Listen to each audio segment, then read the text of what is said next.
Hey folks, Paul Abernathy here. Welcome to the 2026 edition of the National Electrical Code, and welcome to our series where we're going to go through the National Electrical Code and talk about different things in the code that are going to be important for you as an electrician out in the field, but also for those that are studying for an electrical exam. We have right here the 2026 edition of the National Electrical Code. All right, so here we are in Article 90. Installations used for electric utility. Okay, so you're going to see in a minute that we're not talking about power generation or their generation facility. We're talking about other ancillary buildings that may be on the utility's property.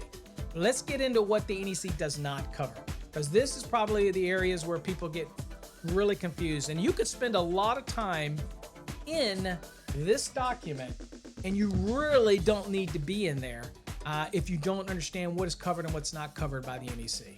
That brings us to number 5, which is talking about exclusive control of an electric utility. Very much the same in a communication utility, except for there is some different elements here. Practical safeguarding. What is this NEC trying to do? Well, the purpose of this NEC is to practical safeguardings of persons and property from hazards arising from the use of electricity. It's not perfect, but it's a minimum safety standard. So if you follow the minimum safety standard, you're essentially free from the hazards, but you're never going to be totally free from a potential hazard. Let's look at this adequacy statement. Okay, now this is the adequacy of the National Electrical Code. It says this code contains provisions that are considered necessary, again, minimum for safety. Hopefully you got something out of 90.2. We'll see you in an upcoming episode. And again, thank you for joining us on this journey into the 2026 edition of the National Electrical Code.